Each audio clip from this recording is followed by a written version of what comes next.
Great. Well, we are right at the top of the hour, so I think we can go ahead and get started with this afternoon's presentations. Thank you all for joining our virtual workshop. This is our second webinar, Committing to Sustainable Infrastructure. Oh. So on this webinar, you'll hear from Hey, Rolando, how are you? line up of speakers who will, and leaders from the industry who will be able to share with us how we are committing to sustainable infrastructure and what that means for us moving forward. So with that, I'd like to turn things over to this webinar's moderator, Spiro Palalis. Thank you very much, Lindsay. We started in 2008, and ever since we have had numerous workshops. This is the first one, and it is the first one that allows us to do it online, remotely. Somehow, although the situation is quite difficult and we do it because of necessity, I think this opens new horizons, and online workshops were going to complement quite well the workshops that we will keep doing at Harvard. Before I proceed, though, I would like to ask John Zoffness, who is with us, to say a few words. You're muted, Johnny, you're muted. Please unmute. Okay, now can you hear me? Yes. You see, this aging stuff causes problems for some of us. We don't know how to mute or unmute. I want to welcome everybody. Thank you, Spiro. I think it is very, very exciting.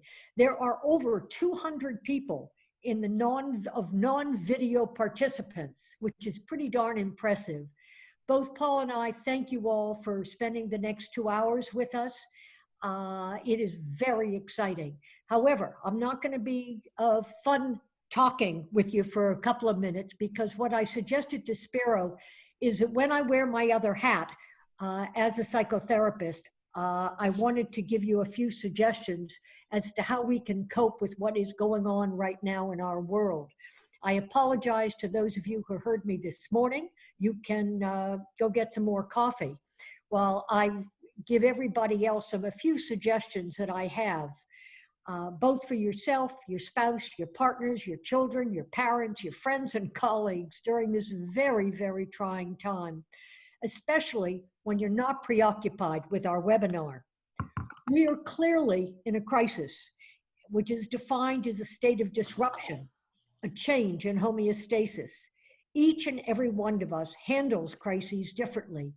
And I must say, in my 70 years, I have not ever experienced anything like this. I guess the closest was when JFK was assassinated. But also in my 40 years of a psychotherapy practice, I've never had to deal with this level of anxiety and fear that almost not only all my patients, but my friends and family are experiencing and verbalizing right now. So what I'm going to do is just run through a few suggestions that I have. And again, you have any questions, any concerns, shoot me an email. It's up there on the screen. I'm really not dressed as well as that picture depicts. My suggestions are in no way listed by priority, but just thoughts that came to me. Number one, for everybody, set up a routine. Even though you might be working from home or you are working from home, you can still follow a schedule. When you should get up, when you're going to go to bed, when you're going to eat your meals, when you work, and when you're going to have relaxing times. Number two, everybody needs exercise. If you can get outdoors, do so, although obviously maintaining your 6 feet of distance, if not more. If you're stuck in an apartment, that is no excuse not to exercise. It really does reduce tension and stress, and it releases endorphins. I've been lifting weights every day, and I have just a mat, and I'm working out. Number three, try to find some personal space in your apartment or your home that is yours and just yours alone. Number four, for those of you who have younger children, I don't want that, man. Was that a question? Sorry, someone's off mute.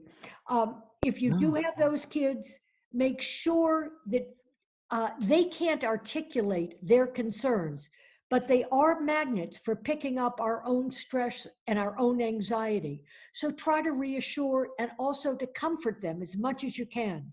Spend time with them, but also allow for private playtime. Older siblings, like one of those kids, older siblings can read to younger ones. Both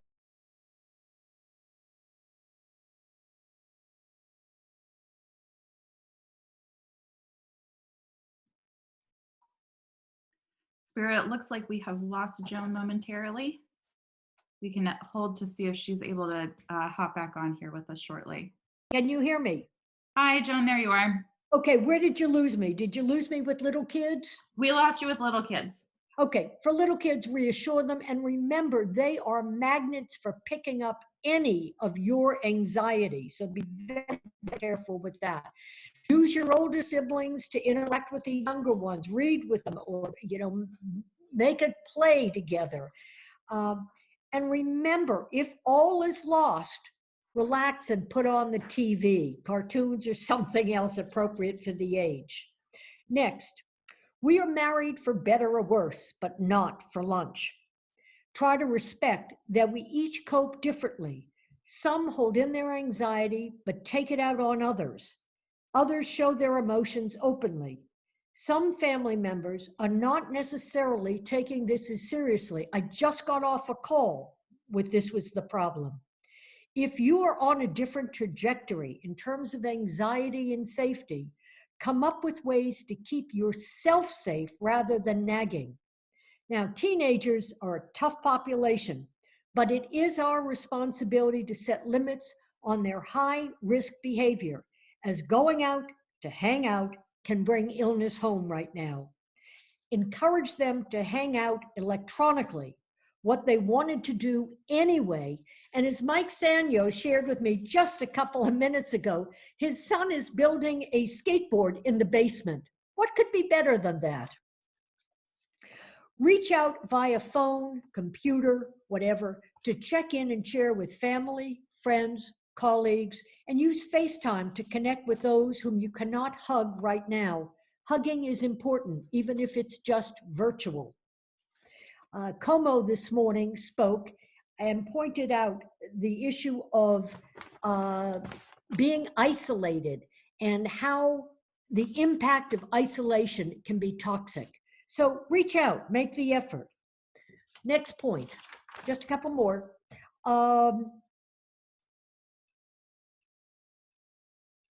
As adults, you can, got that one, get enough sleep, practice meditation, yoga, and any other form of relaxation that works for you. If you don't have a program, go online. Without self-care, you are absolutely no good to anyone else, and we need everyone participating in being good right now. For those of you who are empty nesters, it's quite a change to have kids at home, and there's often an awful lot of tension. If at all possible, and when tensions rise, take a break, rather than having the tensions get out of hand, and go to the different corners of your apartment or your room. I think most of us are looking forward for a future time when we can retire and just stay home alone all day. However, this is certainly not what I was thinking of when staying alone would be a lot of fun.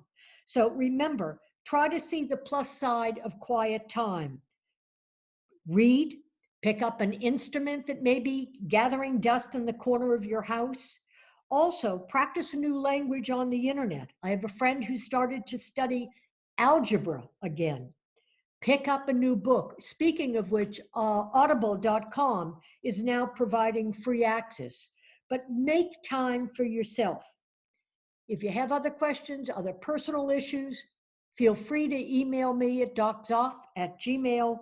And of course, wash, oops, these are my hands. Wash, wash, and wash. Spiro, thank you very much. Let's get on with the real program now. Thank you very much, Donnie. That was very useful and very appropriate. So let's continue. This is our normal spring workshop for the Zofnas program at Harvard. And let me start with some business. We have new Sustainability Industry Advisory Board members. I would like to recognize David Smith, Senior Vice President of Corporate Strategy of Stantec. David is based in London. Before even we made this online, David expressed some difficulty to travel this time, regardless of the virus. Now David has joined us, and this is a positive side of what the online allows us to do. At the same time, I would like to recognize Marty Janovic of Stantec, who now has retired, and he's going to be a member of SIAB as a member of ISI, of the Institute for Sustainable Infrastructure. I would like also to recognize Deepa Satyaram from India. Again, Deepa can follow us now, but she would not be able to be with us today otherwise, of EN3. And NV5 has new representatives, Kathy Collins, Director of Sustainability, and Linda Reardon, Senior Vice President. Let me continue. At the Zofnas program at Harvard, we continue our research, and our research focuses on the drivers for sustainable infrastructure projects. And the panel that we have today, webinar number 2, is exactly on that subject. Then we continue making Envision known worldwide.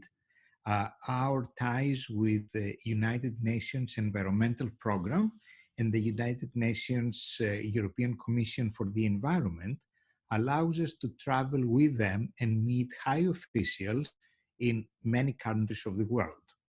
Unfortunately, our late February tour has been, of course, as you know, cancelled, and that would have been in Singapore, but we're planning to do it when things improve. And although it would be in Singapore, it would have members from different parts of Southeast Asia, including China. And in Europe, we continue with UNESE, but again, as I told you before, everything has been stopped at this point. So I will keep you posted as we proceed. We have also undertaken some new research projects. One area that we focus these days is the life cycle assessment. And of course, we always approach it through Envision, but this is research about life cycle assessment, which goes beyond the financial assessment and cost assessment and addresses primarily environmental assessment. The other project is with the Asian Development Bank, and this is about urban assessment and suggestions for sustainable infrastructure in cities. And I'm very glad to have the relationship with ADB now that we used to have our relationship with the Inter-American Development Bank for a long time, and now we're expanding in Asia as well. We will keep you posted and we'll provide you reports from these projects in the next workshop and to the members earlier than that. At the same time, our research is based on field research. We continue with the case studies, and the case studies are being used for research, but also for teaching. For this particular workshop, we had decided to follow a different structure. And for the first time, instead of being organized by the Zofnas program at Harvard, we decided to have the Institute for Sustainable Infrastructure, I call it our sister organization, to organize the workshop. At the same time, John Williams suggested to include Autocase and his research and his group to be part of the workshop. So instead of having 1.5-day workshop, we had decided to make it a 2-day workshop. And that was how we were planning to do things before we knew anything about the virus. So it's quite unfortunate that the first workshop that would have been organized by ISI it did not happen at Harvard. The fortunate thing is it can be attended by many more people. So as a result, tomorrow's program, and I would say more than half of today's program, is organized by ISI. And I would like to thank again my colleague Anthony Kane and Lindsey Geiger, who has really done a wonderful job on this online workshop, and we have learned so much from her. Regarding our collaboration with ISI, we continue strong. We do research. ISI is handling Envision, and we try to develop more material so Envision becomes stronger and stronger. Our objective is that Envision becomes the standard, not only in North America, that it is, but also worldwide. So our work is to do new research, open new doors, and at the same time make Envision known worldwide. There are several research programs that we have identified together with ISI. We would like to disclose all those to you when they come to a point of maturity that we can share some data instead of promising what we're planning to do. So having said these things, I would like to inform you also that we develop not only online course material for to be available for ISI, but also we offer an online course at the Harvard Division of Continuing Education, which actually is going to be presented in webinar 4 in session E. And we do that in order again to disseminate Envision through Harvard Continuing Education as well. At the same time, we collaborate with WWF, the Worldwide Fund, and we collaborate with them on finding solutions supported by nature to infrastructure projects. We're going to keep you posted about that, also postponed because of the virus. So having said all these things, I would like to welcome Anthony. Anthony, just as a brief introduction, he's the CEO of the Institute for Sustainable Infrastructure. I always say he's the person who knows more about Envision than anybody else. Anthony was from the very beginning at Harvard when we developed Envision. I would say Anthony developed Envision with others, and I'm so glad that he now is the leader of ISI, and on both sides, one that ISI has a very good leader, on the other side because we work so well together. So Anthony. Thank you so much, Spiro, and thank you everyone for joining. I know I'm the last person standing in your way of some excellent speakers this afternoon, so I'll try to make my remarks brief. But as always, I like to start everything off by thanking ISI's founders, the American Society of Civil Engineers, the American Public Works Association, and the American Council of Engineering Companies, and of course, thanking our partners, Harvard University's Softness Program for Sustainable Infrastructure, and Spiro and Joan. It's always been wonderful, as Spiro mentioned, working with both organizations. And again, as was mentioned, I've been attending these workshops for over 10 years.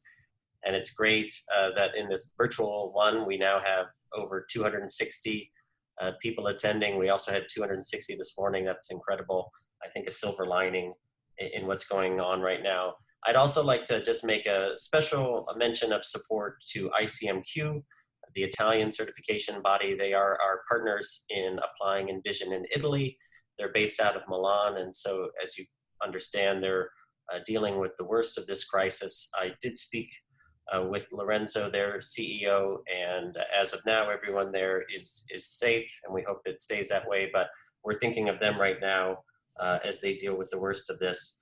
I'd also, as Spiro mentioned, especially like to thank Lindsey Geiger, ISI's Director of Education, who is the voice that you'll be hearing at the beginning and the end and the middle of all these presentations.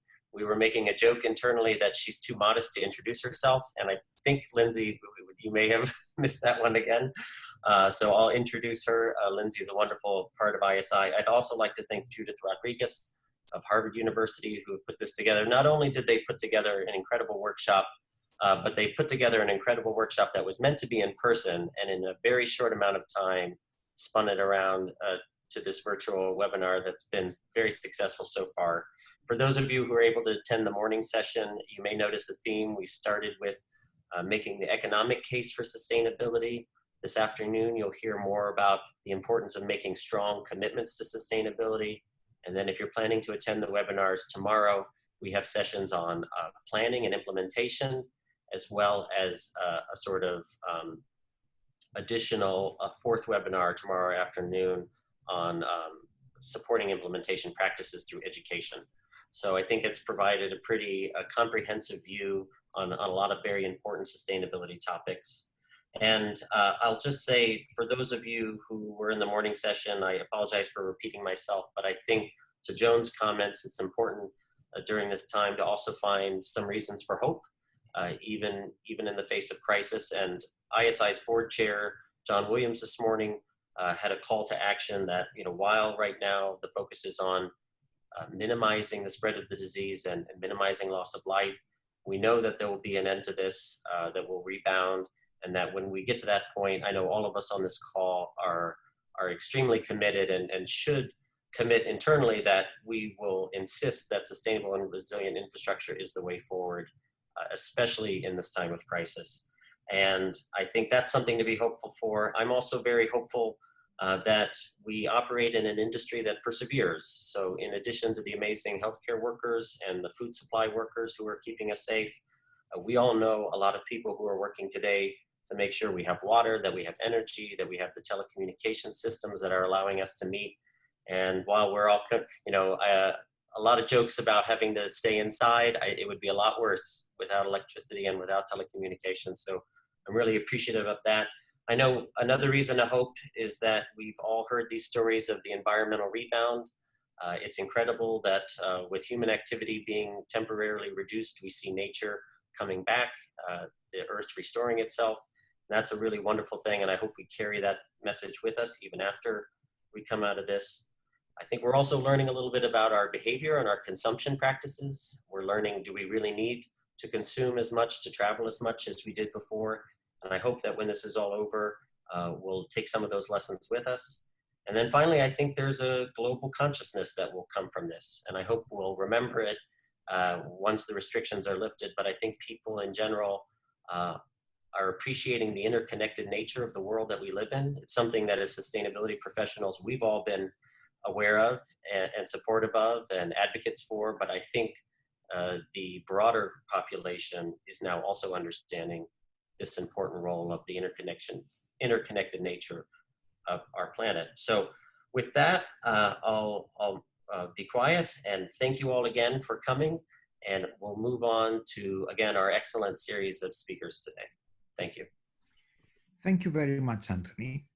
So we start with session 1A of webinar 2, which is pledges towards sustainable infrastructure.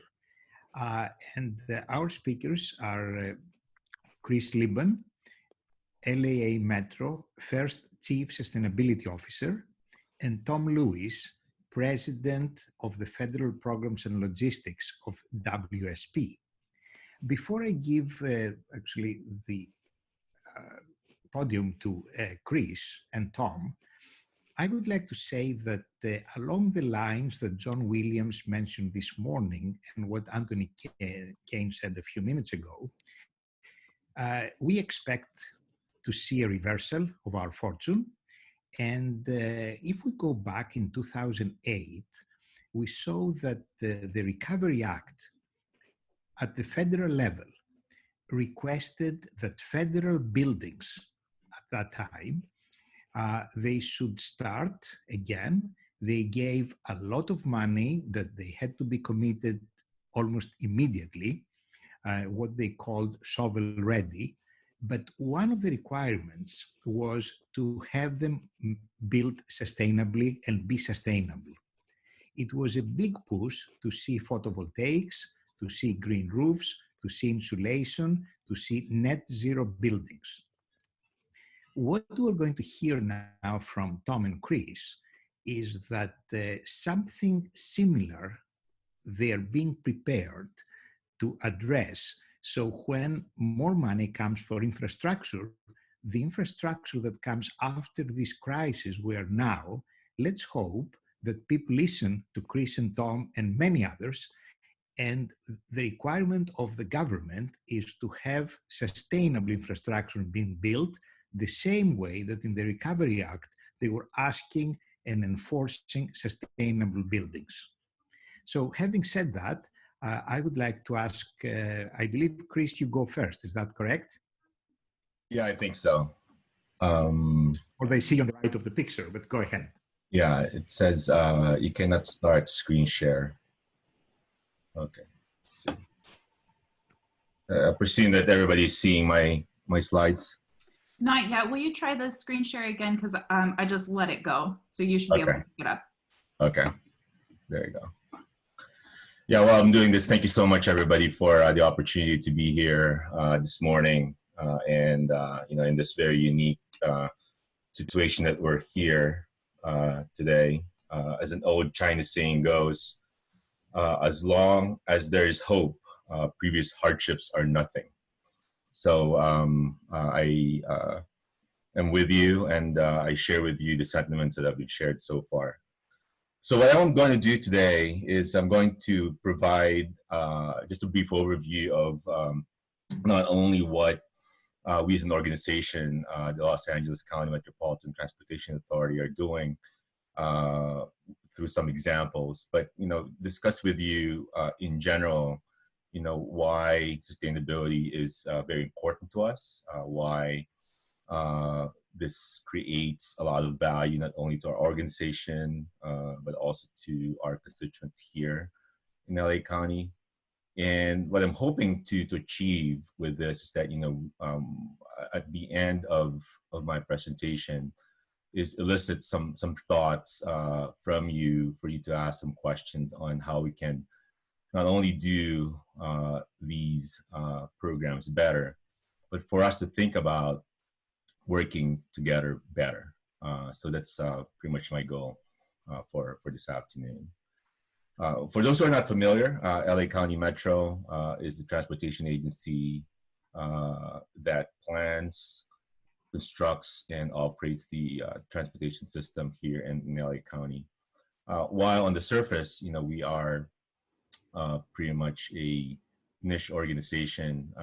This organization is considered the backbone of Los Angeles County. We bring at least 1 million people from different points all over the county of LA. That's a significant number, considering that this region is the 16th largest economy in the world, in the 6th or 7th largest economy in the world. So many of the things that I'm talking about here today could be strategies that are not only applicable to us here in LA County, but also in many jurisdictions in many parts of the world. So why is sustainability important to us? My organization, and my group in particular, we look at sustainability and sustainable infrastructure on 3 different lenses. We consider the environmental drivers. We oversee here in the organization the environmental compliance aspects of our organization, reducing liabilities, as well as enhancing our workplace and the communities that we serve throughout the region. In terms of economic benefits, we look at not only the cost, but the overall reduction in cost to the life cycle of a project. While there's still some siloing of the different groups within my organization, as well as with the different major public agencies here in LA, we're proactively reaching out to them so that we not only reduce the impacts on cost and schedule on many of these projects and the operations of these projects, but also to benefit, to maximize the benefits, the economic benefits of these projects. We have looked at the environmental benefits of these projects, not only in a monetization point of view, but also in a revenue generation point of view. We, in essence, although there is a revenue stream as well as some bonding mechanisms that we are privileged to have here in LA County Metro, we are looking at essentially the amount of revenues that we generate from, for example, the sale of carbon credits through some of these activities that we're doing. We're exploring other opportunities and we're reinvesting those revenue streams from these opportunities into sustainable infrastructure investments. In terms of social benefits, we're looking at, and I'll provide a resource at the conclusion of my presentation here on metrics for societal benefits of sustainable infrastructure. While if you go to that resource later on, that might look like, I should say, focused on the transit industry, many of those metrics would be applicable to other infrastructures and other industries as well. We are looking at the same time, for lessons from our communities in terms of community resiliency, and drawing from those lessons and creating opportunities so that we create leaders here in the county, in my organization, and in other organizations like the Harvard Softness Program, and creating those types of leaders to actually promote, advocate, and implement sustainable infrastructure. I won't belabor the point here. It's very serendipitous, as you could see from the timeline, that when the Harvard Softness Program began its programming as well as its research activities back in 2008, we were beginning our activities as well back then. And as you could see from the slide, there have been a significant number of efforts as well as projects that have been accomplished in the last 11 to 12, 13 years. This year,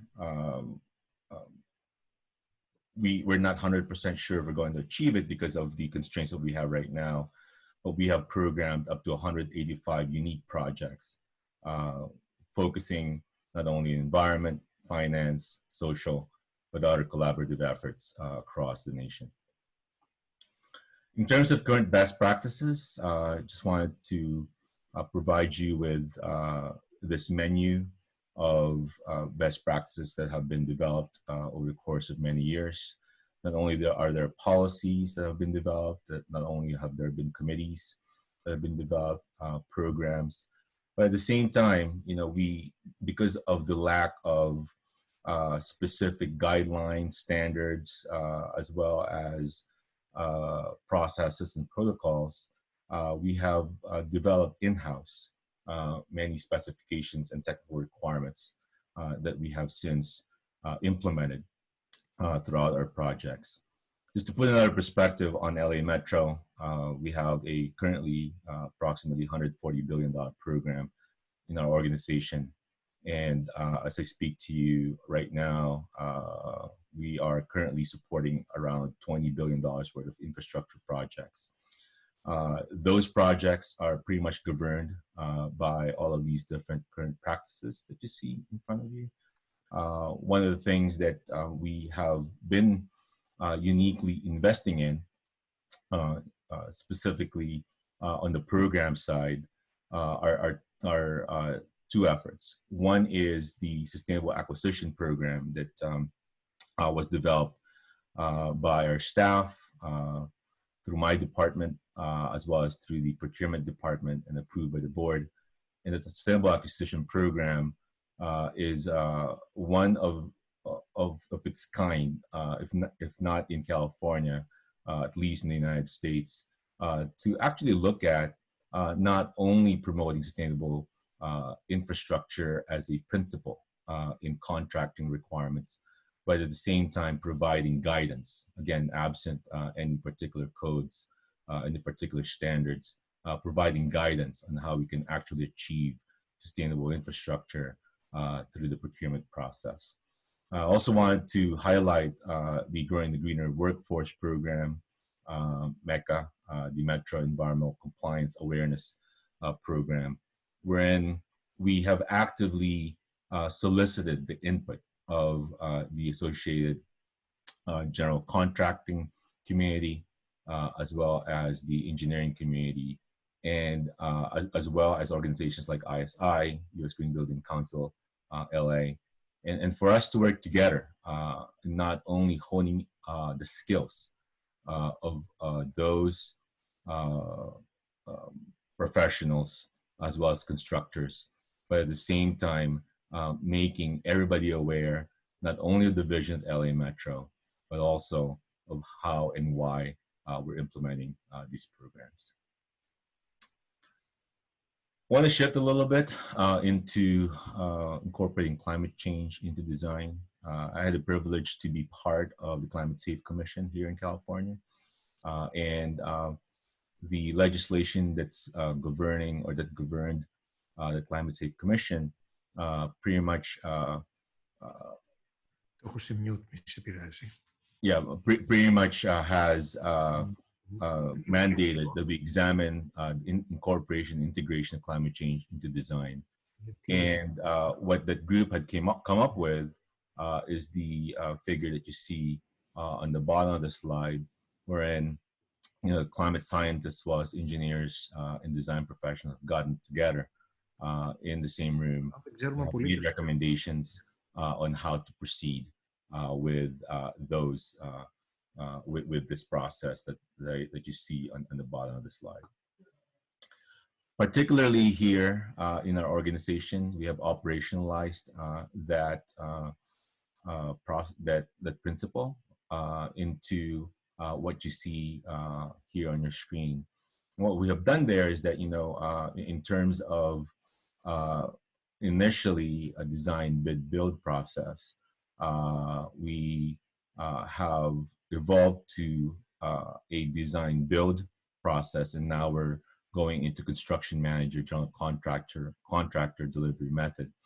But regardless, regardless of the project delivery, what we have done is that we work with from the get-go with the designer and allowing the designer some flexibility on what he or she can do in terms of the design, providing guidance, over the shoulder reviews, and similar processes throughout the planning, design, and construction phase. One unique thing that I just wanted to mention as well that our board has adopted is this idea and principle called adaptive design. The models that we're using right now in the incorporation of climate change into design are just that, models. Those models are ever evolving. The inputs are changing.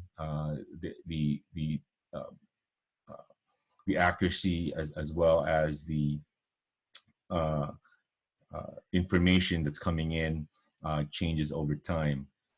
So because of those constraints that I just mentioned, what we have been doing in terms of our design is allowing us to design for what we know now in terms of the climate as well as environmental constraints and financial constraints. And then, as these parameters change over time through this adaptive design principle, we have given our board a heads up that they should not be surprised at some point in the future that we would come back to them either with a request for retrofit to actually reinforce, make resilient, or make more sustainable the infrastructure, or change our processes altogether. So this adaptive design process, that adaptive design framework is very useful, at least for us in our mind, in preparing, not only our board, not only our staff, but most especially our stakeholders, if and when we come up with dramatic design changes or considerations to make our infrastructure work and stand any future stressors that we may not even be aware of because the models are not necessarily predicting them at this point. Some challenges that I just want to put on the table that we can talk about later. Pushing the agenda, who's leading the charge? You know, is the process within the organization coming from the bottom up? You know, is the process for sustainable and the principle for sustainable infrastructure being driven by the board of directors? In our particular case, it's both.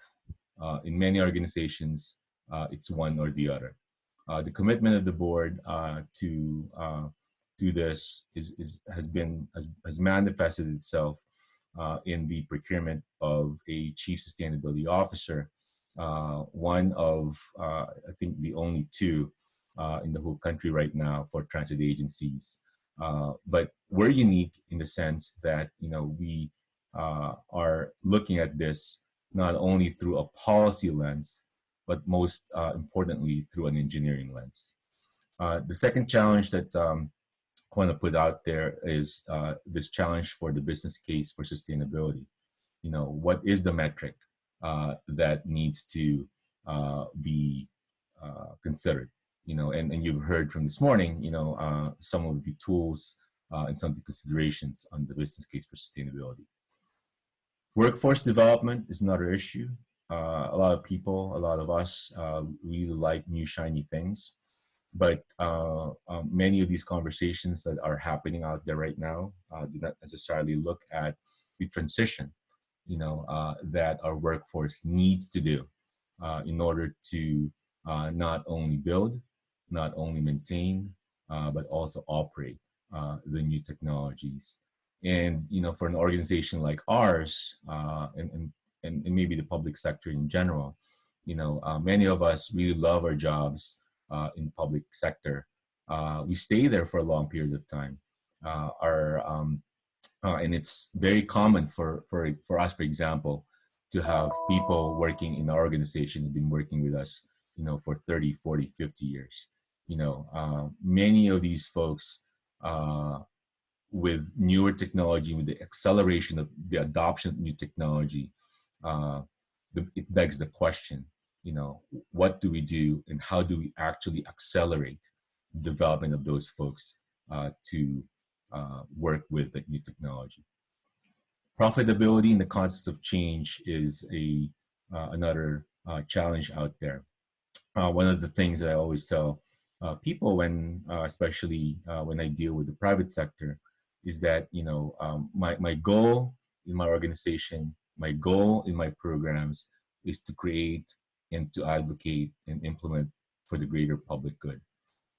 It's not wrong to advocate for and look at the profitability of an organization. What is challenging, though, is that more often than not, and this is based on my experience, folks don't necessarily see the nexus between profitability and the advocacy of public good. And so in this context, you know, what I have been trying to do with our private sector partners is for them to look at our vision, for them to look at our programs, for them to look at our lessons learned, and for us to understand how can we actually achieve their goal of profitability and at the same time achieve our goals as a public agency. Who are part of the conversation? We need to understand, and more often than not, you know, many of us are, and including myself, are stuck with conversations as if, you know, we are just dealing with people in the room. We're building infrastructure. We're building these sustainable infrastructure for the benefit of those out there.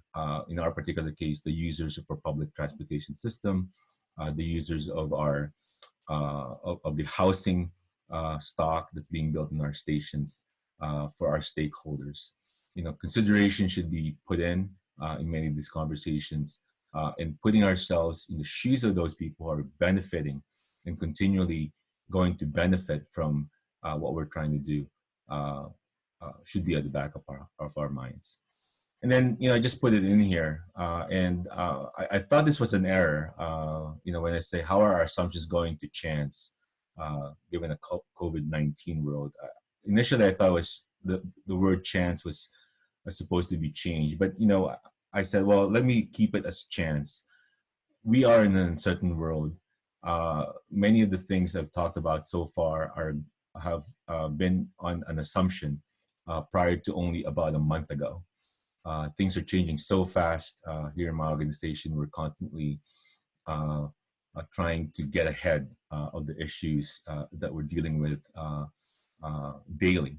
And so how are many of these things that not only the challenges, but the process that I've described to you going to change given what's happening right now? A couple more slides and I'm done. Moving beyond sustainability. And why did I call it this way? Sustainable infrastructure is a goal in my mind. But what is an acceptable standard? In my mind, there are a number of different tools out there, including Envision, including LEAD, well, a lot of different things. A lot of different tools are out there. One thing that we need to think about is, do these tools, when they provide certification, when they provide a category achievement, for an infrastructure, do they actually perform in the same way as the other infrastructure that's that has achieved a certain category using another certification program? So something to think about is a baseline standard for sustainable infrastructure, such as the one that the American Society of Civil Engineers are trying to do. And how does that sustainable infrastructure standard, that baseline standard, relate, to an Envision, to a LEED certified building? And what we're trying to do here is, having a set of infrastructures in any industry conforming performance-wise to some form of baseline standard, performing as a group within a community, within a jurisdiction, maybe another and better way of looking at sustainable infrastructure versus, each infrastructure in a community, in each infrastructure in a jurisdiction achieving a sustainable infrastructure designation. Funding and financing projects is a big deal. How is the sustainable element incorporated? What are the impacts of the spend on that element to schedule and budget? And then, are we taking away, from other programs? Are we taking away from other programs? Community benefits include environmental justice, and I already mentioned or alluded to this earlier, using the workforce development challenges, and then using all those challenges to create leaders, leaders not only in sustainability, but leaders in sustainable infrastructure. And so given all of that, given these considerations, what we have and will be advocating for in the next few more months is this call to action with an investment commitment. And this, I'm talking about my organization here, and I'm hoping that our organizations out there will be able to join us in this. What we mean by this is that, in our master plan, we have been outlining many strategies that, at least within the LA region, people can look at, and for those strategies to talk to them, and in their own little way, in their own small jurisdiction, for them to be able to work through the multiple strategies, and for them to implement those strategies within their spaces and the work that they're doing. And then, in terms of an investment commitment, because of the revenues that we generate in our programs, we're looking at a minimum commitment of up to $50 million a year that's not going to take away from any of our other programs that will be invested in these strategies that we have control for. Some resources that you can use for different topics that I mentioned earlier. We don't have time to talk about these in detail in terms of metro programs, in terms of incorporating climate change in the design, financing, and funding, as well as social sustainability metrics. You have that in front of you, and I believe since this is being recorded, you can go back to this particular slide in the future to actually visit, some of this. This is my contact information, and if we can again work together and advocate together and implement together, that would be great. While we're in Los Angeles, this is a global community, and we hope to be working with you in the future. Thank you. Chris, thank you very much. We have 5 very good questions already, but I would like Tom to proceed, and Tom is going to present to us the private sector, but at the same time, Tom, you're going to talk about the initiative that you, Chris, and many others have taken regarding the position of the profession on how to respond to, and be more sustainable. So, Tom? Yeah, Lindsay, would you like to present? Would you like me to try? Sure thing. I can go ahead and pull yours up for you. Just give me one moment. Yeah, so while Lindsay's doing that, I would like to thank Spiro and the ISI and ZPH team for having me here. It's always an honor to be part of a panel with Chris Liebon, in particular, somebody I've known for a while. And when people ask me to give examples of those who are truly walking the walk on sustainability and not just talking the talk, the first name I give people is Chris's name.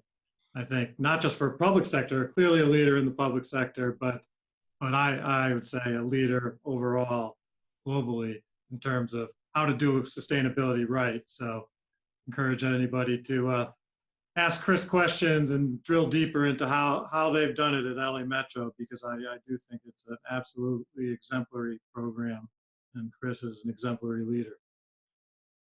So with that, I'm Tom Lewis. I'm from WSP. Up until recently, I was president of Lewis Berger US, and we were acquired by WSP a few years ago, and it's been a great combination.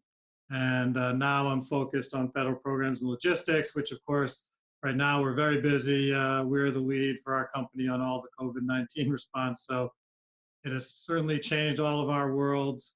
And I share the sentiments that were stated earlier, but I think it also could be an opportunity for us to, as Anthony said, reassess our need to travel, some of the things we've taken for granted that maybe aren't the most sustainable way of doing things. So this is also an opportunity for us to learn and to reconnect with each other and support each other in a new and different way.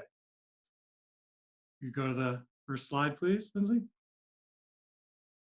So the first question I want to answer from the private sector perspective, with WSP, of course, being a large private sector company of about 50,000 people around the world, in over 300 offices in every inhabited continent. Very large company working in all aspects of infrastructure, all technical disciplines, as well as just general project and construction management and advisory services.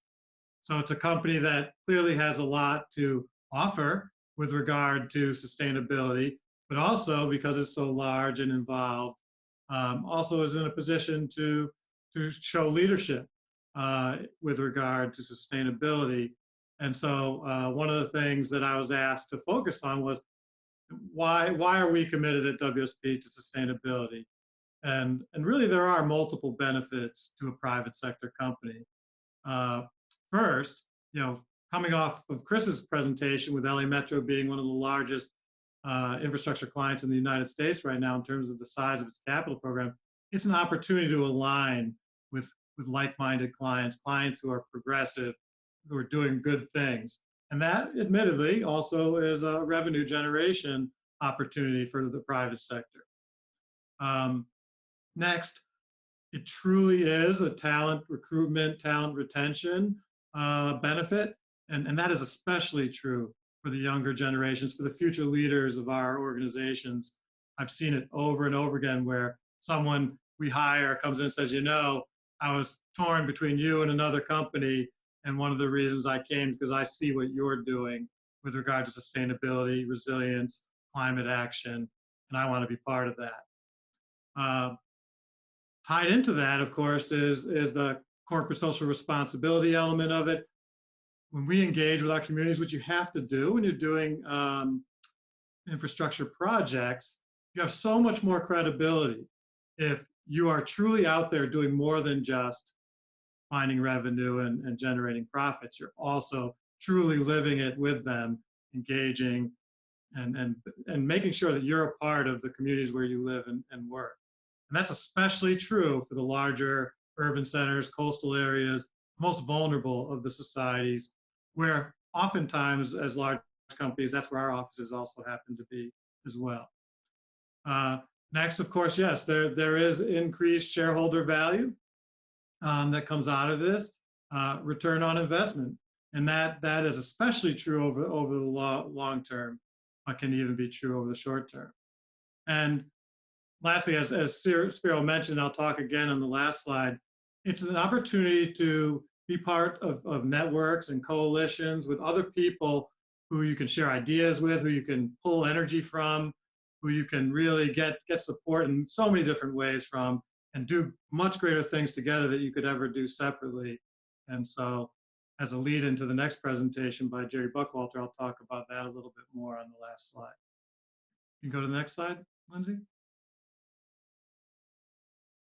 So the next question that I was asked to answer is, well, how can the private sector align with the public sector better when it comes to sustainability? And since I knew I was coming after Chris's presentation, I think this is an especially appropriate question. There are many mutual benefits. And the key is to align the goals and objectives between the private sector and the public sector. The public sector and the public at large really first must understand that profit is not a bad word. Oftentimes, I can't count the number of times, there was this connotation in negotiations or other discussions with some other clients, never LA Metro, where they're just beating you down. They view you as a commodity that can be, save a few bucks if I can get your revenue and your profit down a little further. I'm doing my part for the taxpayer. That is absolutely not a sustainable practice for a public sector agency. And the private sector needs to help both the public sector agencies and the public understand that profit is a driver. Profit is what will make this sustainable. That's the economic leg of the sustainability stool. If one part of the equation is not benefiting economically, and that doesn't just go for private sector, it goes for every element of the socioeconomic structure, then it falls apart. We all need to be successful, and private sector by its definition must generate profits to be successful. And so we all have to understand that, but yes, we should keep the levels of profits within reason and in good measure with the value that's being provided and the risks being taken by the private sector. Next, the public sector and the private sector, they have to take roles synergistically, and they have to collaborate, seeing themselves as global stewards, both of the kind of society, but really the environment and the climate in particular. We have great impacts in the private sector on the environment and climate directly because we have large populations of employees who travel, who take up real estate, and in some portions of the private sector, of course, that also manufacture things and generate chemicals, and of course, greenhouse gases. We all generate that. And we have to be better stewards of the environment and climate. The private sector can't view themselves as exempt from that. They have to be equal leaders with the public sector with regard to being good stewards. And last, the public sector and the private sector really have to work in the communities, including especially with non-governmental organizations, nonprofits, as we engage and work on the social equity element of sustainability. And this is critical. Again, a lot of private sector firms you see out there, they'll try to do engagement on their own, and it can be done, especially if you have a talented public engagement individual. But what I've seen is it's so much more successful, so much more powerful. It's a force multiplier if you can get out there and truly partner with those nonprofits, those local community groups, and make them a part of it, not just an audience member in engagement sessions, but a partner in facilitating the conversation. And I think that's what works much better in terms of the, the equity leg of the sustainability stool. Go to the last slide, please, Lindsay. So Chris talked about action and who's going to take the lead. Every organization should be asking themselves that, not just who's going to take the lead, but how will we take the lead? What will we do? What kinds of actions will we take? And here I've tried to capture just a few examples of what WSP has done. And most of the things I mentioned here can actually be seen if you just go to our website. Anybody can go to WSP.com, but just briefly a few things that we're doing in terms of actions. Membership here in the Sustainable Infrastructure Advisory Board through Zofna's program and ISI, UN Global Compact, signing on to that, participating in things like Engineers Declare against climate, climate change, and then the ASE and International Coalition on Sustainable Infrastructure that we launched at the event in November in Los Angeles that LA Metro hosted, where we got pledges from over 100 individuals and over 40 different organizations to be a part of this growing coalition going forward. And Jerry Buckwalter will talk about that more broadly after my presentation. Other things you can do to ingrain sustainability into your culture, which is critical. You can encourage people to become Envision sustainability professionals. You can set up your own programs like WSP has done, such as Future Ready, and creating our own Global Cities Index that we've done, looking at all the urban centers around the world, what they're doing with regard to greenhouse gas impact and mitigation and things like that. Presenting like in events like this and writing articles, again, much of which you can find on our website if you want to see examples. And lastly, to focus in on the aspect of the International Coalition of Sustainable Infrastructure that I'll be leading, and Chris Lebon is working with me on this, so we're calling Action Track number 4. And it's talking about taking leadership in general with regard to sustainability and promoting sustainability, but in particular with regard to understanding the importance of life cycle cost analysis when you're making infrastructure decisions. As we've talked about in many prior events, and I know Spiro talks about all the time, there's this idea that sustainable projects are more expensive than non-sustainable projects. And while the capital cost of a sustainable project certainly can be higher, not always, but it can often be higher, the life cycle cost, if you truly do an apples to apples comparison, the cost to an infrastructure owner, an infrastructure organization, and even to society itself, the cost is much lower and the benefits are much greater for sustainable projects, but somehow that message is not getting through. And we need to figure out how we can take leadership together as a coalition and beat that message into every conversation, every presentation, every decision that's being made, so that at least the question is being asked. It may not always change the answer, but if we can at a minimum change the paradigm so the questions being asked, I think we can have a great impact on the sustainability, the growth of sustainable infrastructure, and just the sustainability movement in general. So that was it for me, and I'll just end like Chris began by saying, hey, these are challenging times, and I'll tell you all what I told my team just this morning here. We need to stay calm, we need to stay together, we need to support each other, love one another more than ever, and we will absolutely get through this together. Thank you. Thank you, Tom, very much. That was terrific. So let me go to a couple of questions before we go to the second part of our. Chris, the first question is for you. And the question is, what kind of public input, parentheses, stakeholders, does LA Metro Transit include? Yeah, pretty much everybody. Not only do we look at, we have several avenues. So the first one is we have a sustainability council composed of pretty much almost 75 different leaders, if you may, throughout the region, representing about 10, 15 million people in LA County. So those provide direct input to us.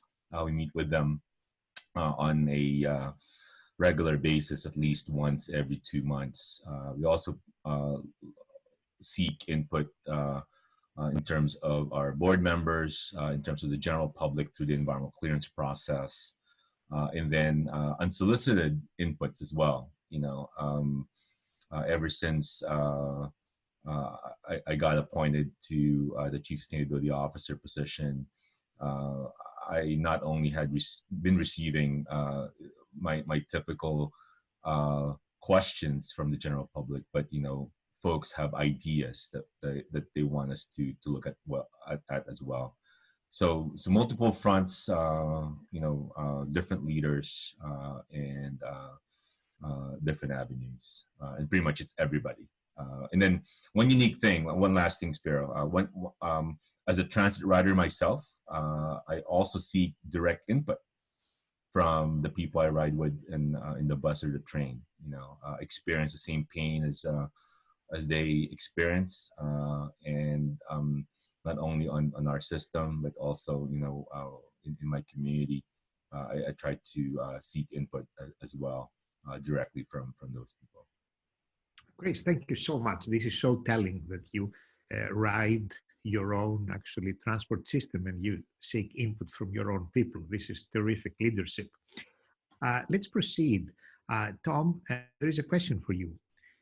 How do you convince your partners to accept life cycle costing versus only looking at the initial investment? Well, I guess inherent in that question is a bit of an assumption that we've already gotten there where we're successful at doing that all the time. I wish I could say that were the case. It is not. So I certainly don't want to lead anyone to believe that WSP somehow has this silver bullet that wins the discussion for sustainability every time, because we don't. Having said that, I do think that having a real understanding, not just in general statements, but in actual, quantification, metrics, having an understanding of those long-term operations and maintenance costs is critical. And we have a great advantage here. We have an arm of our company that focuses on operation and maintenance of infrastructure. So we have people who live and breathe this every day and can help us truly quantify those impacts and what happens through the life cycle of any element of infrastructure, including what are you going to do with it when its life is over? Is it something that can be reused, or major pieces of it can be reused? Or is it something that literally will get taken down and sent to a landfill? These are all things that need to be in that life cycle assessment. So having a good understanding, having people on your team who can make you, help you to understand those impacts, I think is absolutely critical. And it certainly increases your likelihood of success in convincing owners of infrastructure to think more in terms of life cycle costs. Terrific. We have several more questions coming from everywhere, including India and Germany. Some very good questions. However, we need to continue with our program because Jerry may have to leave a little earlier. I would like to ask everybody if it is possible to stay until 4:15 or 15 minutes more to have more questions. And let's go to Jerry Backwalter. Jerry Backwalter, the Chief Operating and Strategy Officer of the American Society of Civil Engineers, an organization that is really supporting sustainability, and it's very timely right now. So Jerry, the floor is yours. Thank you very much. Lindsay, I'm going to ask if you could present the slides as well. Sure thing. Tom? And I've also, I know you've got a video lined up, so at the end of yours, so we can share that as well if we do have some good time for it. So Okay. let me get these slides up here for you. Very good. Thank you. Mhm. Thank you, Spiro, for inviting me. Thank you for juggling the schedule a little bit here. I appreciate it very, very much. And certainly, even as I present, there is, if there's questions relative to this after I have to depart, I work obviously this very closely with Tom and Chris, so they can field some of these questions as well. So again, pleasure to be here. Lindsay, let's move to the next slide. Again, as you've heard some of these words from both Chris and Tom, I'd like to focus on a couple words here. One, ASCE is involved in a lot of coalitions, and so we engage them for a wide variety of reasons. Most of them are related to advocacy in some ways. For this International Coalition for Sustainable Infrastructure, I would like to focus your attention on two other words, both beginning with A: accelerate and action. This is really about a coalition to bring the engineering to the global community table in order to implement and accelerate practical actions and help cities around the world do so. That's the heart of what we want to do. We want to piggyback on the legacy of lots of other coalition activities, lots of other activities in the private sector, the public sector, the NGO sector, that have brought the conversation on sustainability to the forefront and really raise global consciousness on this. But in order to really accelerate this, we just felt it was time for engineers to be part of the heart and soul partnerships that would be needed to do practical innovations, replicate those kinds of things, best practices in other places, and accelerate and scale resilient and sustainable infrastructure solutions. And so we dedicated this coalition very much to what we call a set of action tracks, which are intended to be, first of all, collaborative with lots of players, engineering community and beyond, but also very tangible so we can take away lessons learned, and by doing so, then accelerate real action towards sustainability. Next slide. Okay, so here the theme of this was, as Tom mentioned, this came out of a 2-year event ASCE always holds called the International Conference for Sustainable Infrastructure. We held one in November in Los Angeles, but as part of that, we brought together our first leadership summit.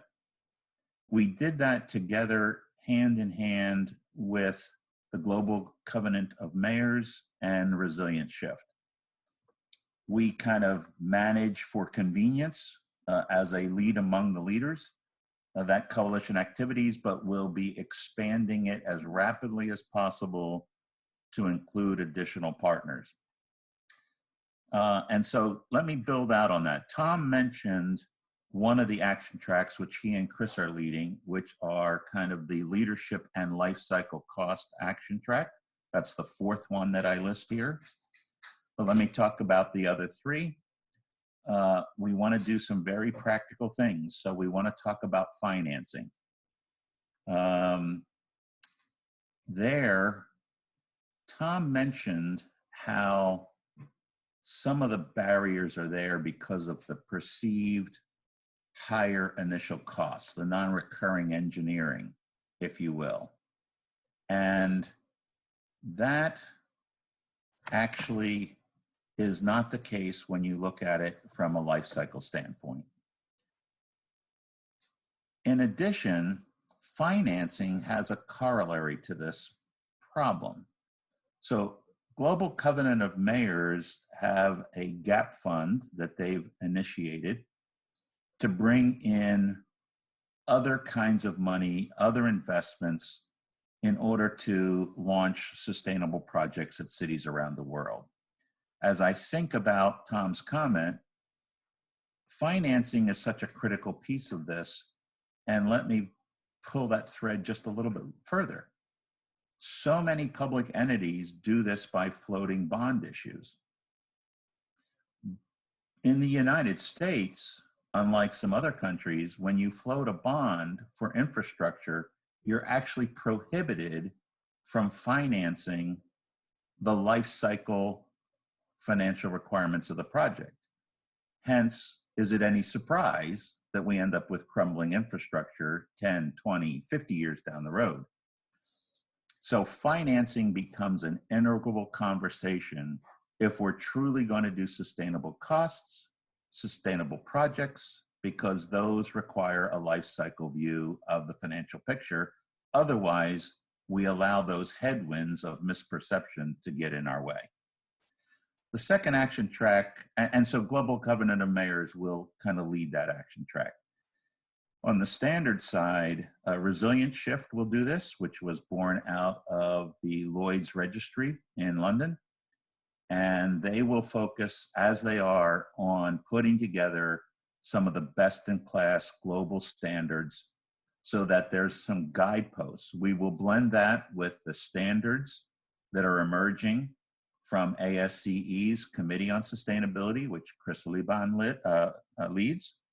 And so we will have this blended approach so that we provide some practical tools to cities who want to do sustainable projects, but aren't quite sure how you define what those are, how you measure that over time.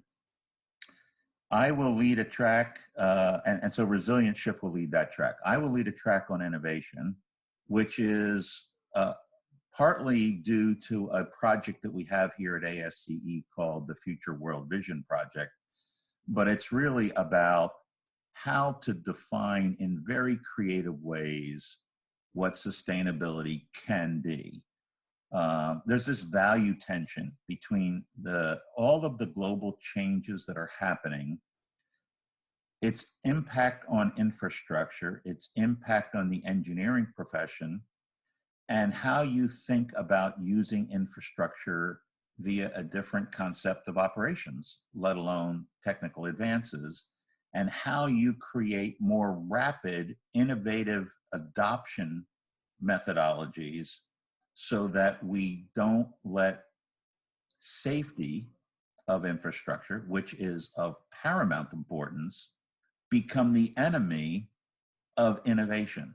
There's this balancing act that engineers have to get their head wrapped around in order to promote sustainability and balance the risk management of getting aggressive toward the goals and still maintaining public safety. So we will pull out the tension so that we give practical guidelines to engineers around the globe who are going to be working on that. Obviously, we're doing this on a very global basis, so this is not a US focus. US is simply one member of the global partners that are required to do this. Next slide.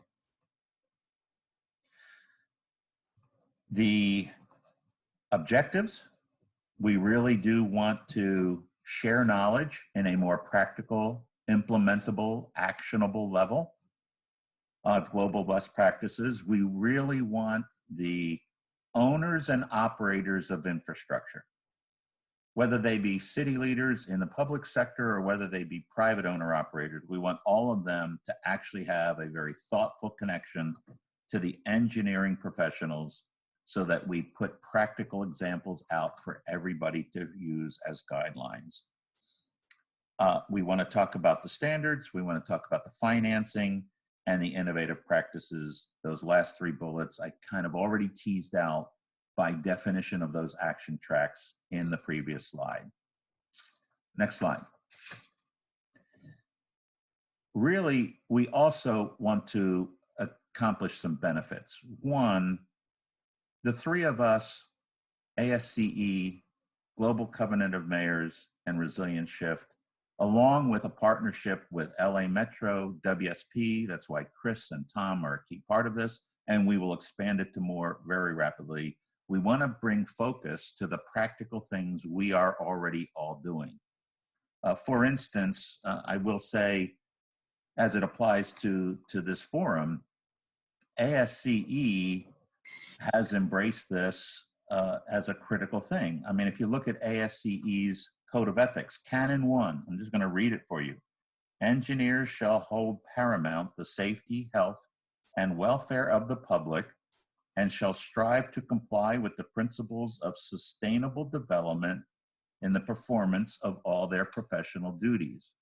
So we really have reached a point after many years of hard work ramping up where the engineering community has embraced their moral obligation, if you will. They have realized that they are the designers and builders of society's infrastructure, and that the world is at risk because that infrastructure, the foundation of our society's future, is dangerously deteriorating and is not sustainable unless we change that mode. I would also say, and again, I'm just making this statement from an ASCE perspective relative to that first bullet, Resilience Shift, WSP, LA Metro, you've heard from some of them. But here, it actually has created member support. Chris Liban heads ASCE's Committee on Sustainability. They've chartered 4 sustainability goals, and those are all member-derived, member-driven, member-written, and really have embraced that we are the ones who can restore the environment, preserve culture, and create an equitable society for the next 50 to 100 years. That's part of one of the statements. I'm just reading right from it. So it's at that moment where I think we've reached the right time. And as part of that, we actually embrace as engineers that we need to be at this table with the other vested players, because it's no longer a world where engineers simply say, hand me the design spec, tell me what you want, and I'll design and build it. It's now a matter of assessing the risk, managing the conditions of the future, and the outcomes you want from that infrastructure. So we're moving from do the project right to do the right project. And this coalition has embraced engineers' role in helping all vested parties figure that out. And we believe that's a critical next step so that we can make these things more actionable. Of course, we think that multiplayer engagement, all the vested parties across the globe become a huge benefit. If North America, for instance, does this, but the global South does it, the whole globe becomes overwhelmed anyway. This has to be a global vested actor kind of community. And we want to get engineers engaged at the outset, at the beginning, at the actual shaping of the definition of what these projects will be. And then a very practical benefit that under very austere federal, state, and local government budgets, this is a way to very practically help the engineering community become aware of GCOM's GAP fund so that we begin to tap that for low carbon and climate resistant infrastructure. Next slide. Just kind of a summary. That's the 3 players that have orchestrated this coalition with the help of WSP and LA Metro. and we are adding rapidly as we go. So I wanted to give people just a snapshot. I appreciate you letting me insert this right now so that it can blend with what the rest of the conversation is with Chris and Tom. Next slide. And certainly, as I probably depart within this call within 2 or 3 minutes, feel free to look on the website that's there. Feel free to play the video so you can see some of what we've already done in this November activity, which we held. And my contact is there. We will at ASCE organize and take all interested queries from all parties and get that out to the founding partners so that we can accelerate our coalition's activity into producing actionable results. That's kind of a summation for me. Spiro, it's over to you to decide whether you have enough time to show the video, and then Tom and Chris can easily field questions on my behalf as well. Jerry, I think we should show the video, and as I asked before, we should go a little further. Just a very quick question that came from Germany. Is GAP open to projects abroad from Europe? Absolutely. Good. It's focused on anywhere in the globe. Okay, terrific. So let's see videos very quickly, and then we go to Ashley. Okay.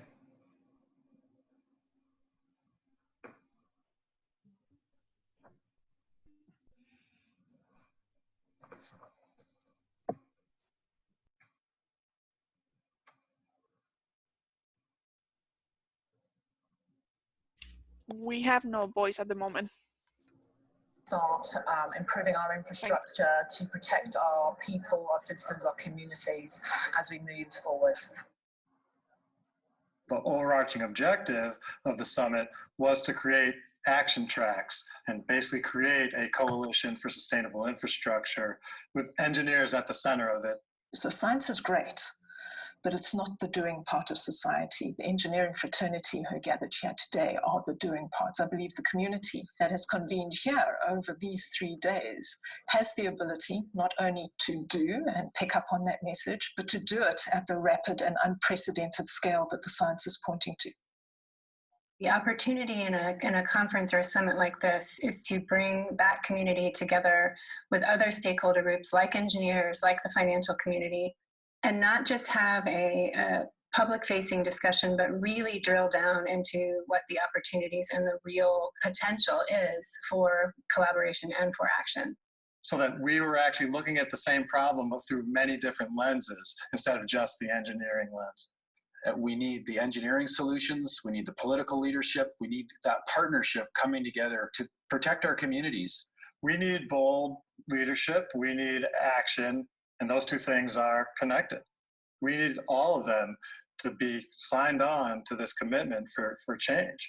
And we've created this coalition for sustainable infrastructure to do exactly that.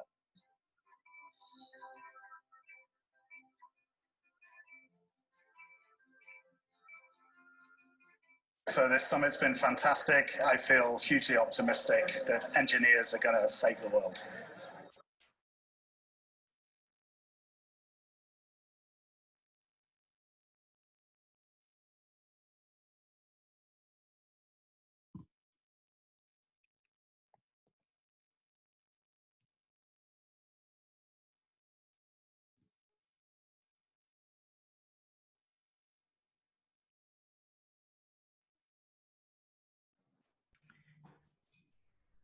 Thank you, Spiro. This is Jerry. I'm going to sign off for another interview. Thank you very much.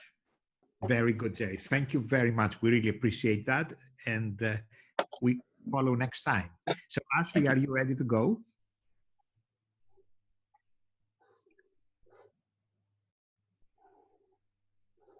Yes. Can you hear me? Yes, we can. Yes. Oh, great. And we see your screen as well, but we don't see your face on video. No, I'm sorry. I don't have the ability to do that today. No problem. Okay, please go ahead. Sure. So I am Ashley Metius, and I work with NV5. And So NV5 is a provider of professional engineering and consulting solutions. We have a strong management team with 200 years of combined industry experience and a wide variety of disciplines. We have a combination of both public and private clients, and we're growing. We acquired 9 companies in 2019, which brings us up to about 41 companies. NV5 is vertically structured around 5 core services rather than geographically. We have our infrastructure vertical, CQA, energy and buildings, program management, environmental health sciences. So within each of our verticals, we have services responding to challenges presented by climate change, especially our infrastructure and energy and buildings. Here is an overview of our offices in the US. We have a focus on the coasts. However, we do have the ability to work on a variety of projects anywhere, like hospitals, airports, roads, bridges, and our headquarters are down in Hollywood, Florida.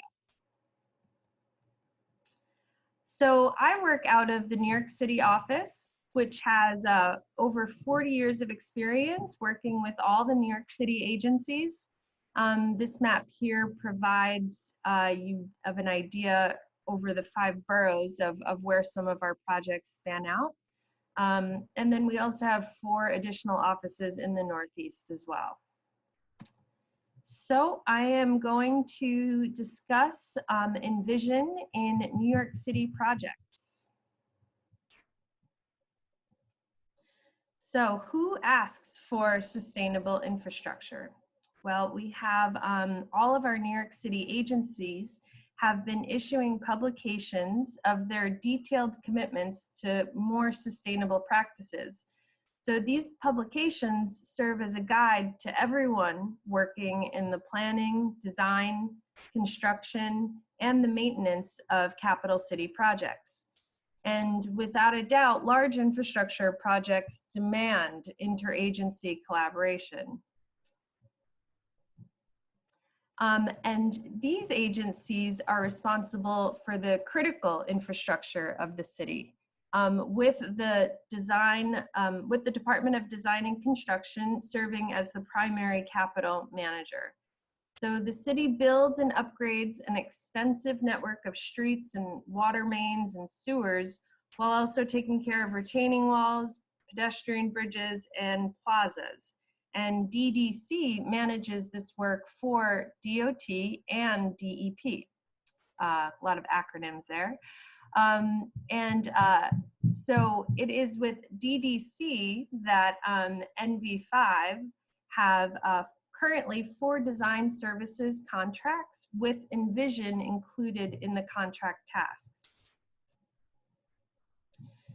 So working with DDC on on the Envision process, this is just to give you a brief overview of how the Envision work process is for these projects. So it starts with Envision being included in the contract. It's a general requirement. This guarantees that the framework can start being applied at the very beginning of the project when the larger decisions are being made and the goals can be set. The design team identifies the project Envision specialist, and the design kickoff meeting is held concurrently with the Envision kickoff meeting. So at that meeting, introductions are made, and DDC provides a sustainability work plan template which outlines the Envision framework. DDC also explains the iterative process in conjunction with the project's timeline from start to finish. They explain the submittal process and responsibility of the project Envision specialist and the design team.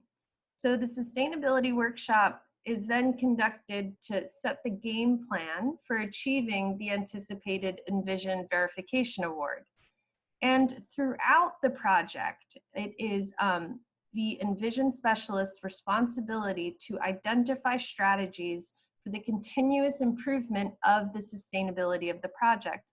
So we're always looking ahead at what the next level of achievement could be. And here are some more specific projects that NV5 is working on with Envision. We have our Red Hook Integrated Flood Protection Project. So what you're looking at here is the neighborhood of Red Hook in Brooklyn. Hurricane Sandy's coastal storm surge exposed the flood vulnerability within this community. The coastal storm surge flooded over 75% of the Red Hook area, which affected over 10,000 residents and resulted in huge economic losses for the businesses and residential properties. So the purpose of this project is to ensure a more resilient Red Hook community in the face of future extreme weather events by reducing coastal flood risk with minimal impact to the neighborhood. The project alternatives design will potentially be a mix of street raising, flood walls, bulkheads, interior drainage mitigation, infrastructure improvements with green infrastructure, and significant community and stakeholder outreach is required. The two maps that you see here is an inundation map for 8 feet and 10 feet. So as of now, the project team is exploring the designs for protection against those two different levels of inundation. Next up is broad channel street raising. So this is a small town in Queens, Broad Channel, and it's in the middle of Jamaica Bay, and it generally has all narrow dead-end streets. So this project is aimed at elevating the streets to help protect the community from flooding caused by high tides from Jamaica Bay. So some of what was done were the streets that were selected were of the lowest grades that were the most susceptible to flooding during the lunar influenced high tides. So NV5 developed a design which raised the street grades up 3 feet and incorporated a shared street. So the final design included bulkheads, storm drains, sanitary drainage, water distribution, retaining walls, and site work on over 150 private properties. So the effort required an enormous amount of community coordination, including one-on-one meetings with every affected homeowner. So you can see in this slide here what the existing roadway was, the mean high water level, and the proposed roadway. So this community was in trouble for a long time. And just a before and after of what I mean when I say that, you know, intense community outreach, it was working with each individual homeowner that was affected of this. So you can see here in the before how it's a minor curb.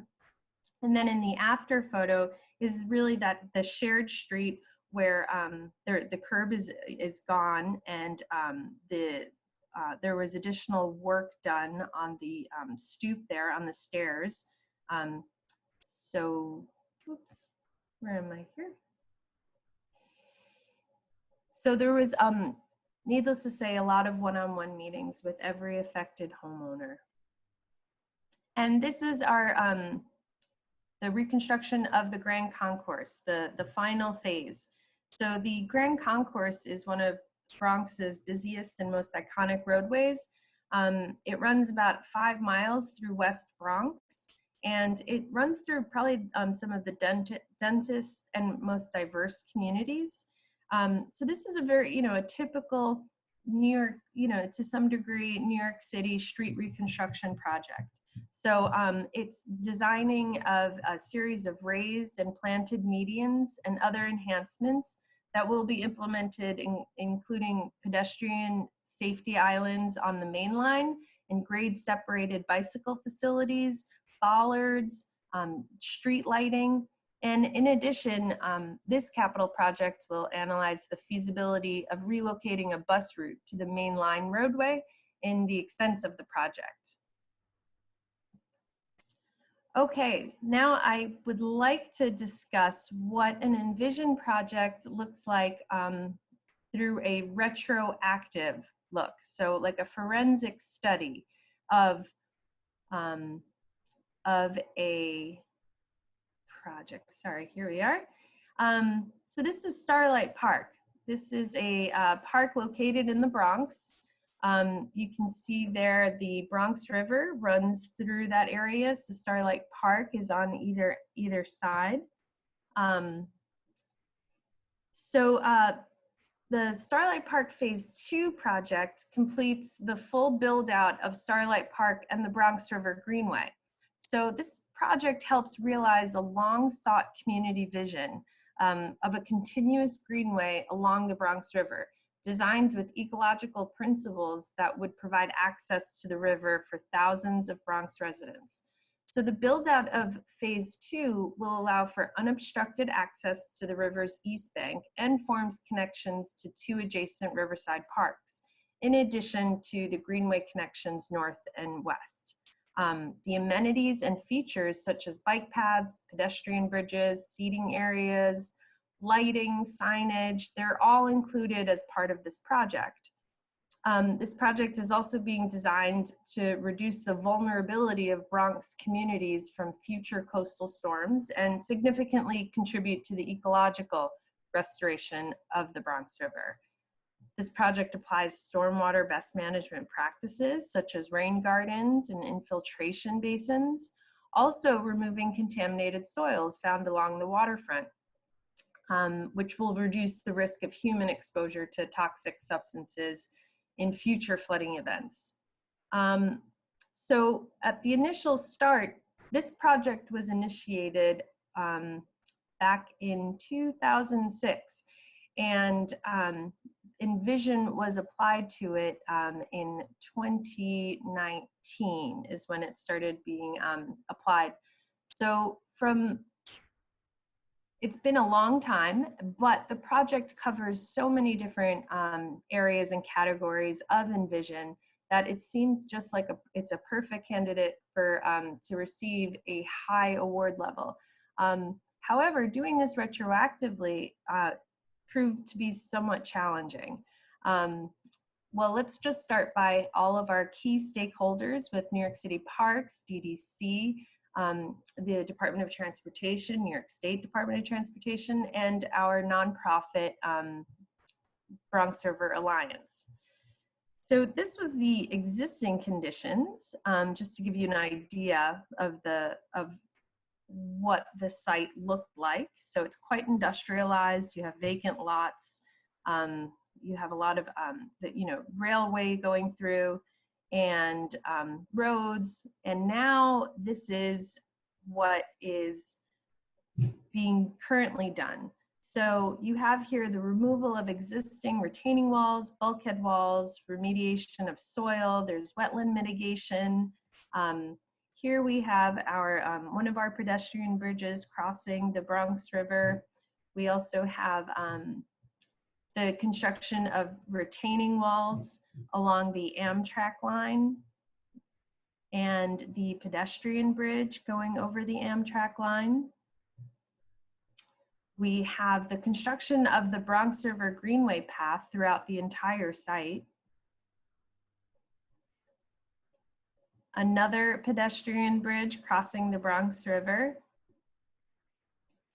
And the installation of all the landscaping amenities, including seat walls, pavers, benches, drainage, rockscaping, planting. So upon our first submission to ISI, we estimated this project for a platinum level award.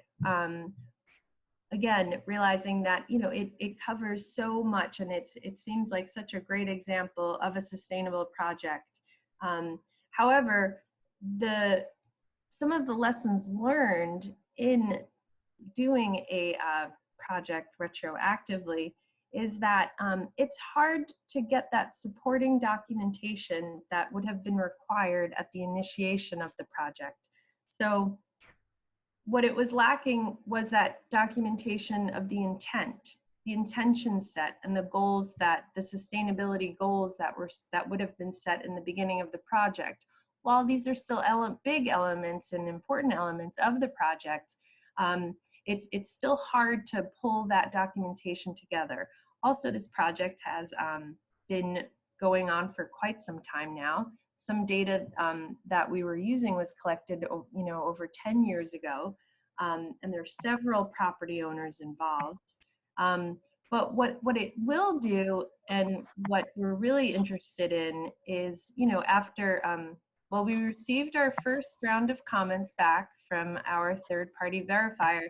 So we're working on those now, we're addressing those now, and now when we resubmit, this is going to be a really good example of what like a standard baseline Envision project looks like coming out of for a city capital project. So to understand what it is with just like the baseline going through the New York City standards, New York City local laws, and with all of New York City guidelines and plans as well.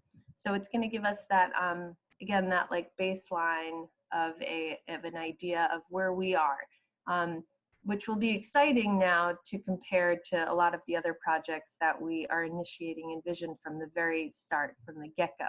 So we're excited about that. And I will leave it at that. Thank you.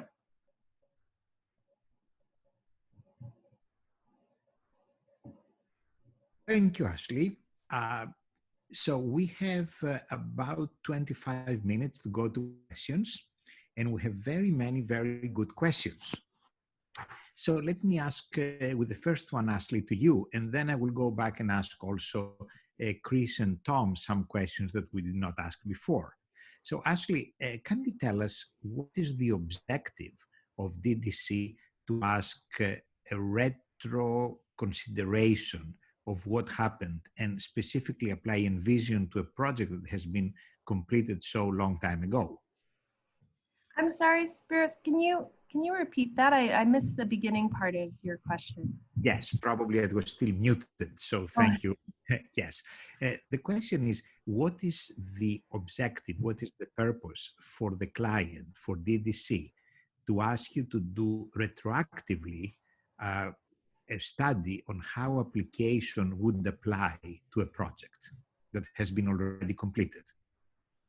Well, I think I mentioned that, it's really kind of looking at that baseline data and seeing what the project, how it would achieve as without really pushing those elements, without really kind of like pushing that envelope that of Envision framework. And because now looking at a lot of these projects, we look at what the next level of achievement can be and what it would take for us to get there, what's stopping us from getting there, and what we would need to get there. So I think looking at this retroactively really kind of gives us this idea of how the city was doing, and almost a good way to measure success from there. Correct. And another question we have received is, was only Envision specified for this retroactive work? Oh, I'm sorry, what was that? Can you repeat that question? Yes, the question was if only Envision was asked to be used for looking retroactively. So contractually, you said it was Envision, but was it only Envision? Yes, the project has an Envision task worked into the contract. Very good. So you answered both of these questions we had. So let's go back to a question that we have both for Tom and Chris. And the question is the following. I have a question for both Chris and Tom. The biggest challenge we hear from many clients is how to sustain sustainability itself. Clients do few sustainability projects, but somehow along the way, after that, they take sustainability for granted. how do we motivate clients to keep continuing their sustainability efforts? So Yeah, yeah, go ahead.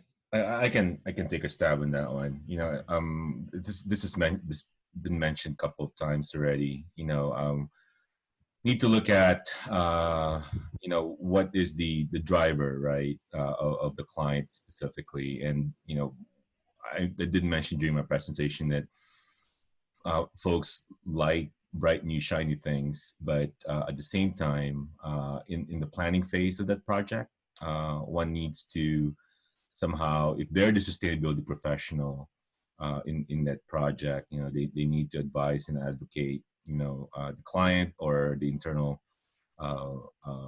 folks within the organization that, you know, this is beyond ribbon cutting. This is really all about achieving environmental, social, and economic benefits. And in that sense, during the planning phase, you know, one should look beyond the capex, and in fact, one should look at, you know, what might be the operational expenditures, and decide from there, you know, if they really want to pursue those kinds of strategies or not. The other element that, you know, one might consider to advocate for this is something that we've identified early on, you know, creating awareness amongst the different stakeholders within the organization, as well as, you know, the partners for that project. You know, I did mention earlier a Growing Green Workforce program, wherein, you know, we not only offer classes online for awareness, but also deeper dive classes, so that folks who are working on the projects understand, you know, what we're trying to do. It's not only for engineers as well as technical professionals. We've been targeting, for example, the budget folks, you know, our inspector general. Most of their staff has now taken, you know, the Envision classes, for example, or the U.S. Green Building Council classes, as well as the general public. You know, we try to make the level of awareness, you know, comprehensive, as well as available, you know, to everybody. So that in all the steps, in many parts of the way, from planning, construction, and specifically operations and maintenance, where most of these costs are incurred, you know, that those environmental benefits, social benefits, and financial benefits actually continue beyond the ribbon cutting. Terrific. Tom, the same question was for you. How do you make sure that you sustain sustainable projects? Yeah, I think to add to what Chris said, yeah, we in the community, the professional community, need to be active, supporting these projects, not just if they're assigned to us, you know, as the designer of record or a planner, et cetera. We need to be out there at those ribbon cuttings, at the industry organization events. We need to be supporting people like Chris, who are leaders within those organizations, helping them to elevate their programs, their mission, showing that this is something that's important. I think we also should do the same within our own organizations. If we have sustainability leaders, people who are showing a passion for it, we need to identify who those champions are and really put them in a position where they can succeed and help them any way we can. It really is a force multiplier kind of situation. Nobody can do sustainability alone. We can only do it all working together. So the more we're together, the more we take advantage of organizations like, you know, Softness and ISI and ASE, ICSI, and the other great organizations are out there trying to promote sustainability. The more this will get more life and will feed on itself in a positive way. Terrific. And there was a follow-up question for you, Tom. Someone asked, how do you educate your clients? In other words, the question was, when you work with LA Metro, it's clear that you think alike from what we heard today. But if you have other clients, how do you educate them that it is to their benefit to pursue sustainable projects? You know, what we try to do is engage in technology transfer, best practices sharing.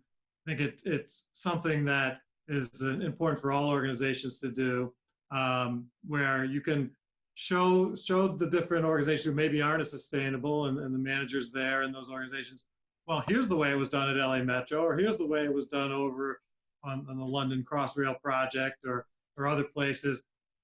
That I've seen tends to have more success, where basically you show them, hey, this is not something I'm asking you to do that's taking a risk, that's cutting edge, that nobody's done before. I actually started my career in the public sector at a state transportation agency, and I saw it firsthand. People are very afraid in general to do it differently than the way it's always been done. They don't want to be the first. And I think the more you can help show them, well, maybe you'll be the first in your organization, but you're definitely not the first to do it out there in the infrastructure, world in general. I think that can help. Again, not a silver bullet that works every time, but I've seen that work very effectively in many cases. There is a question for Ashley. Ashley, the question is very technical. As you do the retroactive analysis, the forensics, sometimes you may not have data. If you don't have data, you may not be able to get certain points of Envision, certain credits. Do you do new research, or you simply abandon those credits? That is a very good question that did come up quite a bit.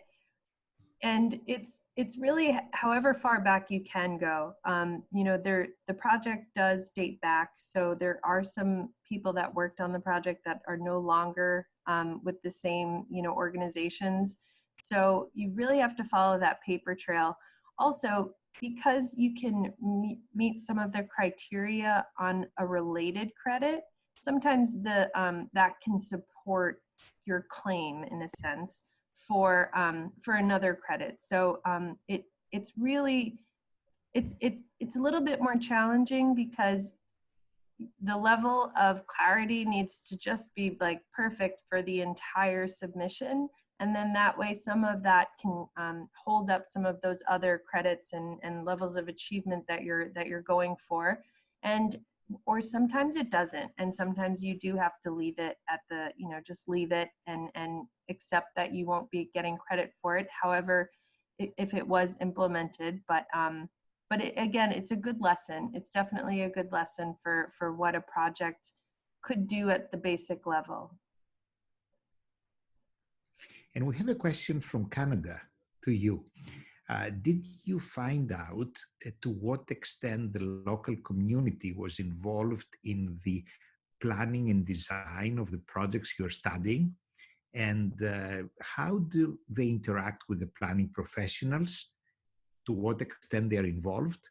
And how that affects your rating of Envision, actually your credits in Envision? Sure. So a lot of, thankfully there were some good people that were filing correctly. And we had some meeting minutes and also from community board meetings.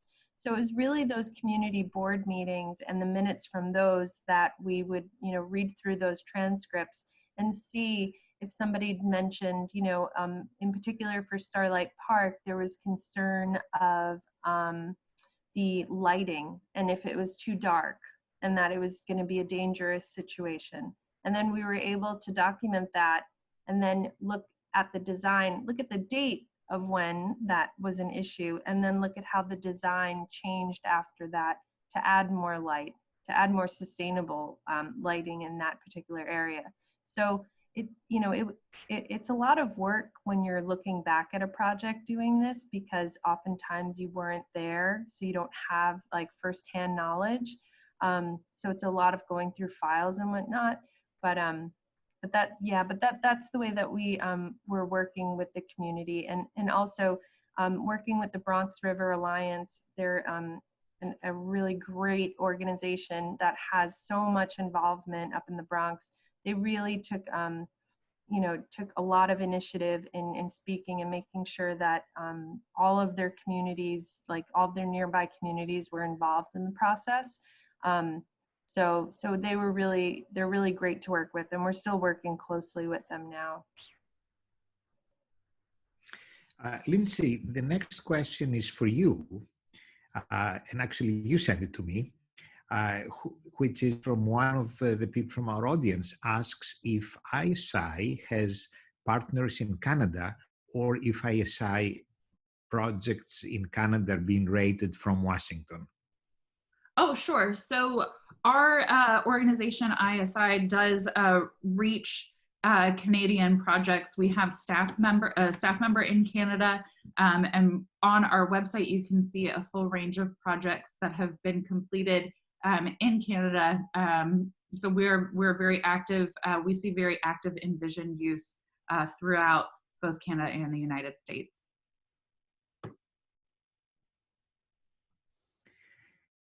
The next question, Chris, goes to you. What is the lifespan of your infrastructure projects? And actually the person who asks says 10 years, 40 years? Yeah, it depends. We find, let me answer that question this way. We look at different opportunities in different, at different levels. So we scale down or we scale up. So what I mean by that is whenever there is a retrofit or whenever there is a particular need at one of our divisions or an area where we interface with another city, we go in there and try to look at that project and retrofit that. And that might be an ultra micro project, a few $100,000 here and there. But for the major ones, going back to the question, for the major ones, there's an expectation that those infrastructures would be there for the next 50 to 100 years. And just to punctuate the point, in terms of sustainable infrastructure, one of our projects, particularly Expo Phase 2, Rancho Park Station, it was originally designed for a design storm of 20-25 years, but when we overlaid the flooding models over there, that will get flooded more frequent than what we expect. And so in working with the design engineers, we're able to somehow work with them and the Joint Powers Authority who's building that for us to raise the platform by a few inches based on the design, based on the model, so that, not only the station is not getting flooded as often, but more importantly, that there's continuity of service the whole time. So that's one of the success stories that I always try to kind of put out there. And given that perspective, what I'm hoping is that, folks that just not look at, an element of the project in terms of a sustainable infrastructure strategy, but also the other things that are associated with that, including in this particular case, in this particular example, continuity of operations. Chris, another question we have for you relates to climate change. Mm-hmm. Today, we did not hear much about climate change, but of course, it's included in sustainability in a big way. The question for you from one of our participants is that there is a trigger that is pushing the need for incorporating climate change into the design process.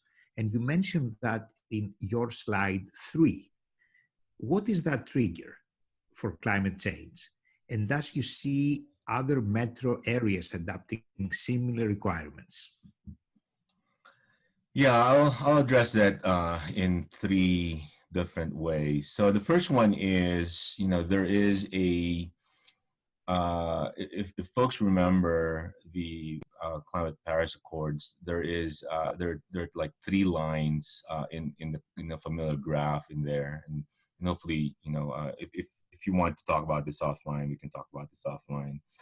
First one is, pretty much, the first line in that graph is a line wherein, those are the piece of information that we have right now, and we're basing essentially projections based on those piece of information that we have right now. There's a second line in there that kind of, still a curved line but slopes down, and it says, and what's that indicating for those who are familiar with that line is that that is our threshold. We need to reduce the amount of greenhouse gas emissions below the threshold, and over time by 2050, hopefully, we will the slope of that of that curve is slowing down. And the third one is a slope of curve that's going up, wherein people are saying that that is the maximum acceleration of greenhouse gas emissions. And so therefore, if we exceed, if we go on the top of that line, we're pretty much toast, no pun intended. But if we kind of go between that line and the line I was describing, that slopes down, we'll be okay. And so going back to the question in terms of a trigger, you can look at it several ways. One is, you have the current information, you have the codes, and that's the building code, as well as, whatever studies that you have in front of you. And you essentially build what, and according to what we know, right? What we know as an engineer, what we know as a constructor, pretty much looking at the status quo in terms of information. Second one is essentially looking at the climate models and the projections, and we say, do we need to mitigate or do we need to adapt?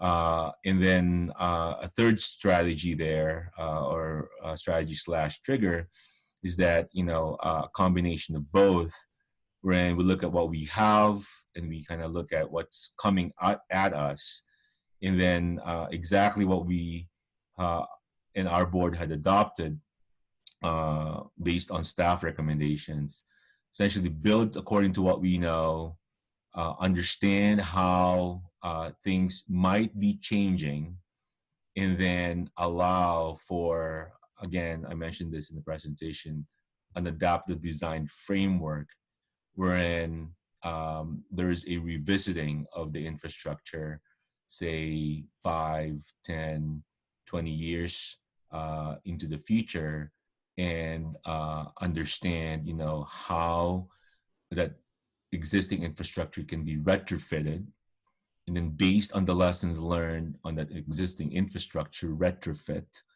build new infrastructure, using the information at that point in time.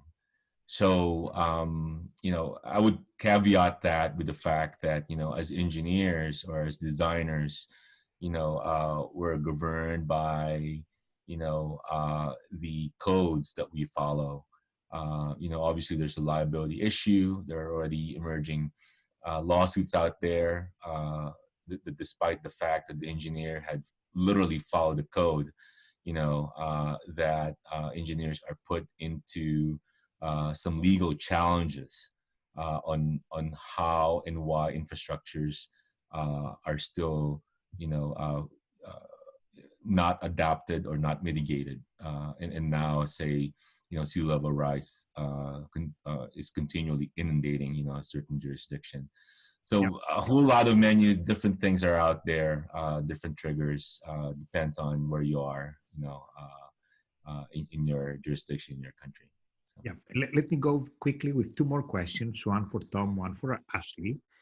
Tom, the question that comes from one of our participants is, do you involve the public in the design of public projects?